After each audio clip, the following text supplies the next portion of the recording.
Setelah Indonesia membantai Kamboja, saudara-saudara, Malaysia kemudian menghajar Laos 4-0.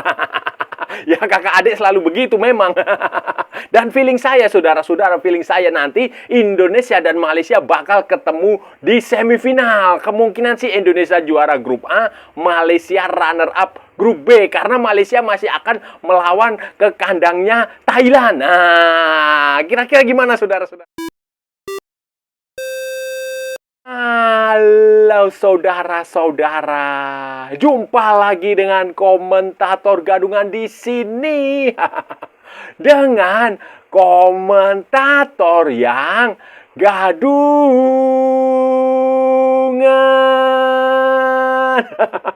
Jadi begini saudara-saudara, jadi begini, Piala AFF 2026 sudah memasuki pertandingan-pertandingan di minggu kedua, match day kedua saudara-saudara. Walaupun masih ada yang baru bertanding sekali ya.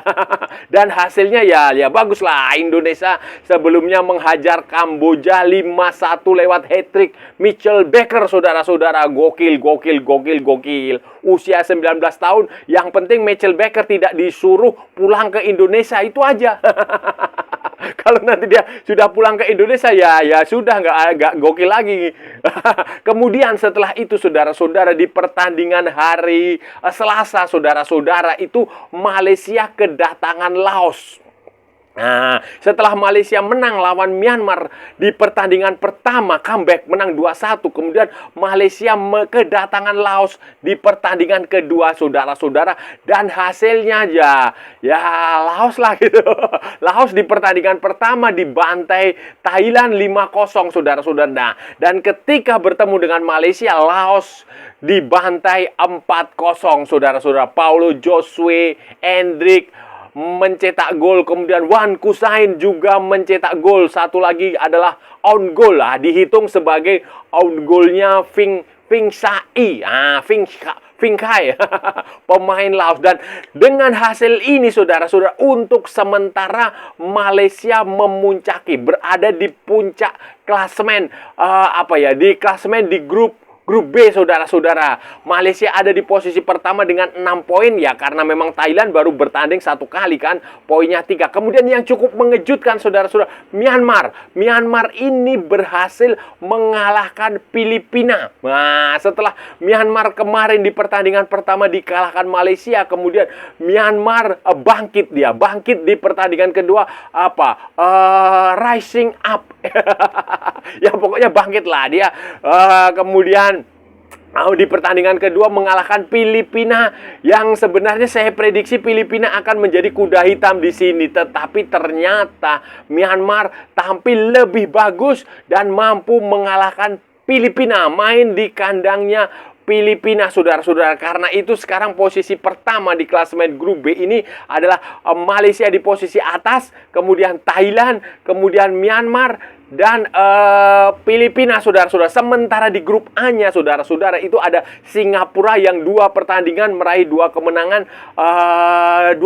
Singapura lawan Kamboja dan lawan Timor Leste. Kemudian Vietnam di posisi kedua, Indonesia di posisi ketiga 3 poin karena sama-sama 3 poin dan 1 pertandingan karena selisih golnya, jumlah golnya lebih produktif. Kemudian Kamboja dan Timor Leste.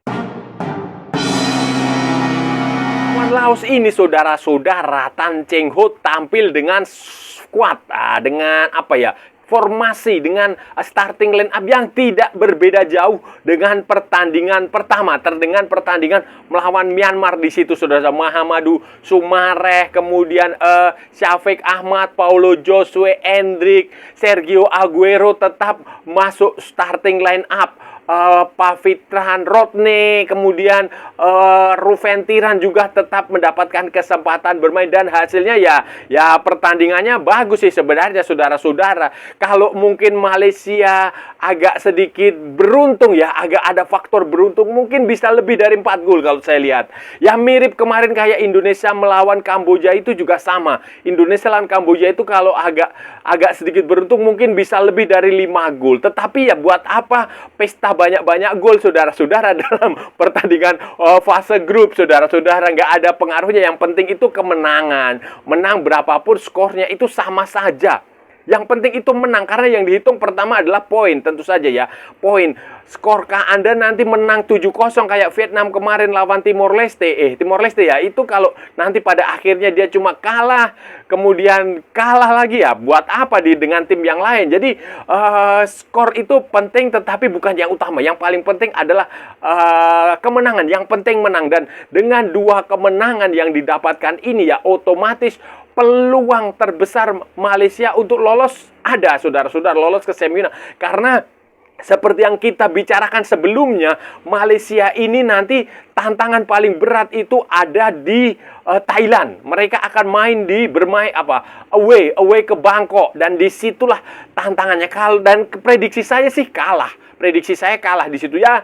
Kalau Malaysia bisa agak sedikit beruntung ya mungkin seri. Tetapi tampaknya sulit, tampaknya Thailand akan mendominasi di situ. Thailand tampaknya akan memenangkan semua pertandingan yang ada di grup B, dan dia akan menjadi juara di grup ini, saudara-saudara. Tentu saja sebagai King of ASEAN Football itu mereka ya pasti ingin sekali menunjukkan dominasinya, dan ini akan menarik, saudara-saudara, nanti karena di grup satunya lagi, grup A itu Indonesia ini nanti akan kedatangan Vietnam di pertandingan tanggal hari Senin, saudara-saudara, tanggal 3 kalau nggak salah itu, dan kemungkinan Indonesia juga akan menang di situ, walaupun nanti di pertandingan terakhir akan away ke Singapura. Feeling saya, prediksi saya sih Indonesia akan memenangkan grup A, saudara-saudara, dan Thailand juga akan memenangkan grup B. Jadi kemungkinan Thailand dan Indonesia itu kalaupun semuanya lancar itu akan bertemu di final. Nah, berarti semifinal kemungkinan besar itu Malaysia ada sebagai runner up grup B dan Vietnam sebagai runner up grup A. Itu feeling saya. Bisa Vietnam, bisa Singapura. Nah, nanti akan tergantung dari hasil pertandingan Singapura melawan Vietnam. Karena Singapura itu juga bagus mainnya, saudara-saudara. Di grup A ya, Singapura itu juga mainnya bagus. Saya rasa Singapura punya peluang besar juga untuk lolos. Jadi tergantung nanti Vietnam lawan Singapura hasilnya bagaimana. Tetapi di grup B ini saya rasa Malaysia nggak akan sulit lah ketika nanti terakhir menghadapi Filipina. Memang yang paling berat bagi Malaysia adalah Thailand. Sementara Myanmar dengan kekalahan dari Malaysia itu ya sulit lah, berat, saudara-saudara. Kalau Indonesia dan Malaysia akhirnya benar-benar jumpa di semifinal, ya ini akan menarik lah, saudara-saudara. Menarik semifinalnya nanti itu runner up grup B itu akan menjadi tuan rumah terlebih dahulu tanggal 16 Agustus. 16 Agustus 2026, sementara juara grup A itu nanti menjadi tuan rumahnya baru tanggal 19 Agustus. Sementara sehari sebelumnya ya dari grupnya Thailand, juara grup A dan runner up grup B. Juara grup B dan runner up grup A. maaf. Itu sudah. Dan ini pertemuan ini kalau benar-benar terjadi ya menarik. Ini akan menjadi pertemuan pertama Indonesia dan Malaysia di Piala AFF sejak terakhir kali ketika di Singapura. 2021 ya, 2021 apa 2020 ya, ketika edisi COVID, ketika pelatihnya juga waktu itu adalah Tan Cheng Ho. Tan Cheng Ho, dan Indonesia waktu itu pelatihnya adalah Sintayong. Sintayong datang dengan pemain-pemain yang sama sekali baru, potong generasi, pemain-pemain muda yang sebenarnya diproyeksikan untuk ke Piala Dunia U20. Ketika Indonesia menjadi tuan rumah itu. Nah, kemudian hasil pertandingannya kan waktu itu ada Elkan, ada siapa namanya, Pratama, ada Witan, itu ada Irfan Jaya. Itu Indonesia menang 4-0. Nah, itu terakhir kali pertemuannya, dan pelatihnya juga sama, Tan Cheng Ho. Hanya saja Indonesia sekarang pelatihnya berbeda, dan bagi saya ini pertemuan ya kita tunggulah. Kita tunggu dan kita harap ini pertemuan Indonesia dan Malaysia di semifinal Piala AFF 2026 itu terjadi, saudara-saudara. Itu harapan saya terjadi, dan untuk supaya ini terjadi ya harus kita kawal. Harus dikawal baik-baik. Harus skenarionya harus tidak boleh melenceng, tidak boleh meleset ya. Caranya gimana ya? Malaysia mengalahkan Filipina di pertandingan terakhir, lupakan Thailand, sementara Indonesia ya harus menang pertandingan berikutnya melawan Timor Leste, melawan Vietnam, melawan Singapura itu harus menang dan harus menjadi juara grup, dan potensi ke arah situ kalau saya lihat Indonesia untuk menjadi juara grup A itu besar. Besar, saudara-saudara, besar sekali kalau kita melihat apa yang ditampilkan kemarin melawan Kamboja. Walaupun itu bukan menjadi tolak ukur ya, karena Kamboja ya kualitasnya begitu, pemainnya itu-itu aja. Cara mainnya tidak terlalu bagus ya. Itu, tetapi potensi ke arah itu ada. Begitu pula Malaysia, walaupun pada awalnya tidak diunggulkan, diremehkan, underestimate, underrate. Tetapi pada akhirnya mereka mampu membuktikan setidaknya sampai match day kedua. Yang kita bahas sebelumnya, tantangan paling besar Malaysia di grup B itu ada di Bangkok nanti, saudara-saudara, di Raja Manggala National Stadium tanggal 1 Agustus. Nah, itu di situ itu tantangan terbesar Malaysia di situ, karena Thailand bagaimanapun juga, walaupun mereka juga tidak menampilkan pemain-pemain terbaik dari Buriram maupun dari BG Pathum United, Canatif tidak ada, Terasil Dangda tidak ada, kemudian pemain mereka yang abroad juga tidak bermain, tetapi Thailand bagaimanapun juga adalah King of ASEAN Football. Itu sulit, berat sekali. Hanya mukjizat, hanya keajaiban, hanya miracle yang bisa membuat Malaysia mengalahkan Thailand di Bangkok. Walaupun itu peluangnya keajaiban itu mungkin saja dalam sepak bola, kita tidak ada yang tahu apa hasil akhirnya, bukan matematika, hitung-hitungan di atas kertas belum tentu bisa tercapai sepenuhnya, tetapi memang fakta menunjukkan memang Thailand memang tim yang jauh lebih matang. Kalau kita melihat cara bermain Thailand waktu melawan Laos yang dia menang 5-0, ya memang kualitasnya ada di situ. Kualitas Thailand secara individu pemainnya dapat, secara tim juga itu bagus lah. Jadi ini tantangan paling berat Malaysia ada di Thailand. Ada pertandingan. Sementara tantangan paling berat Indonesia itu menurut saya bukan ada pada Vietnam, tetapi ada pada Singapura. Kenapa? Karena kita akan away ke Singapura. Logikanya begini, kalau nanti itu ya tanggal 31 ketika Singapura bertemu dengan Vietnam. Nah, ini akan kita lihat bagaimana kalau Singapura kalah. Itu otomatis nanti di pertandingan terakhir melawan Indonesia itu mereka akan fight habis-habisan untuk mengalahkan Indonesia untuk lolos ke semifinal. Sementara Vietnam ya, kalaupun dia kalah atau seri, nanti dia akan main di Indonesia, dan potensi Vietnam untuk mengalahkan Indonesia itu sulit, berat. Indonesia punya potensi untuk mengalahkan Vietnam. Jadi menurut saya, teori secara hitung-hitungan yang saya kalkulasi, yang saya amati, saudara-saudara, tantangan terbesar Indonesia justru adalah Singapura, bukan dengan Vietnam. Vietnam saya tidak melihat ini sebagai lawan yang berat. Kita sudah 3 kali sebelumnya di kualifikasi Piala Dunia, kemudian di Piala Asia kita mengalahkan Vietnam. Dan tampaknya ini juga nanti akan terulang, karena kualitas Vietnam tidak sebagus di era 2018-an itu, ketika mereka di eranya Park Hang-seo itu memang kualitasnya di atas Indonesia. Tapi sekarang kualitas Vietnam di bawah Indonesia. Justru Singapura ini kita jarang bertemu, dan Singapura yang kali ini memang bagus-bagus pemainnya, bagus-bagus, termasuk si Fandi itu. Fandi, kemudian pemain naturalisasi mereka yang dari Korea, dari Jepang itu, menurut saya ini Singapura ini tantangan terberat Indonesia nanti di pertandingan terakhir.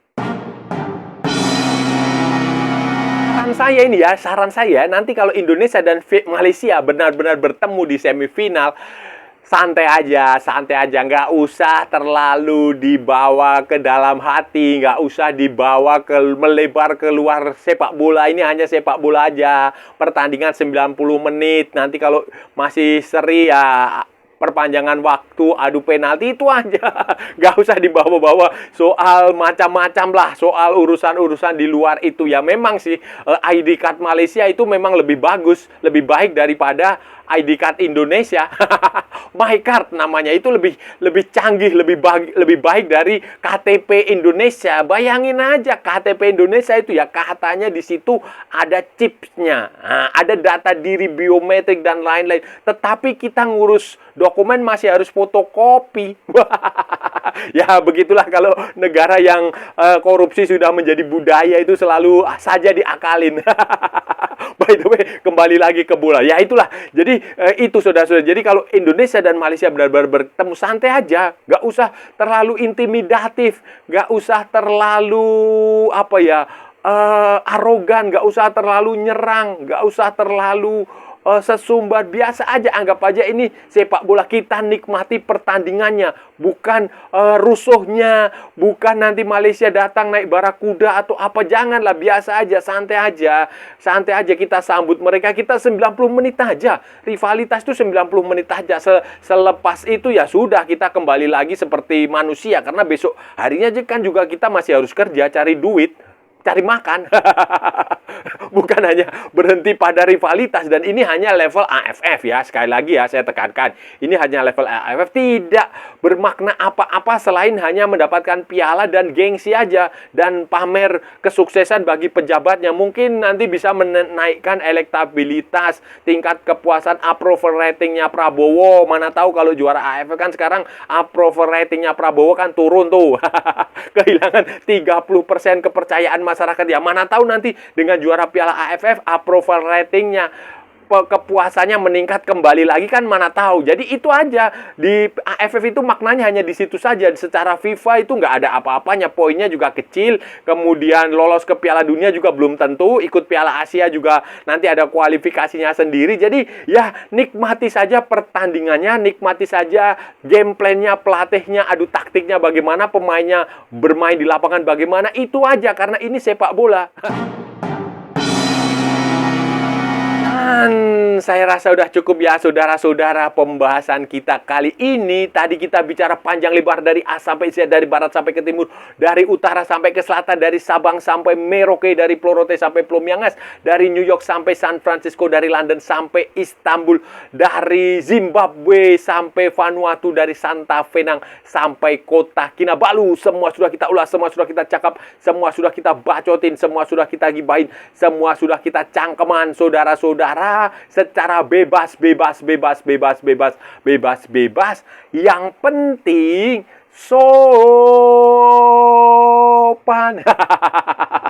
Hari ini tadi kita bicara Piala AFF lah, saudara-saudara. Kita membahas skenario dan harapannya ya, Indonesia dan Malaysia bertemu di semifinal. Karena itu potensinya yang paling masuk akal di situ.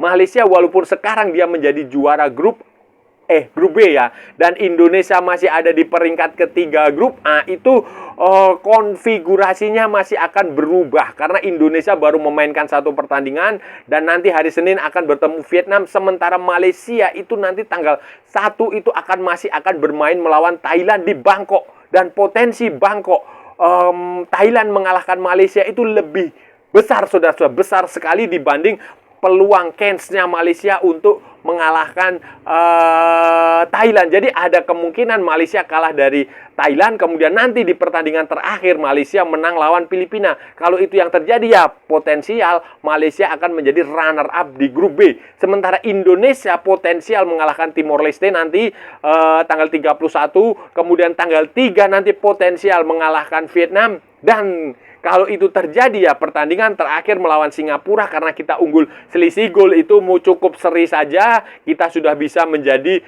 juara grup. Dan itu juga nanti masih akan dilihat Singapura melawan Vietnam. Jadi peluangnya itu besar dan saya harap skenarionya itu seperti itu, karena ini akan menjadi pertandingan yang menarik ketika Indonesia bertemu Malaysia, dan ini akan menjadi marketing yang hebat bagi AFF sendiri kalau Indonesia dan Malaysia bertemu. Dan terakhir kali Indonesia dan Malaysia bertemu di Piala AFF, kalau saudara-saudara ingat, 2021 ya, 2021 di 2020 apa 2021 di Singapura. Waktu itu Indonesia menang 4-1, timnya Sintayong, anak-anak muda yang sebenarnya disiapkan untuk Piala Dunia U20.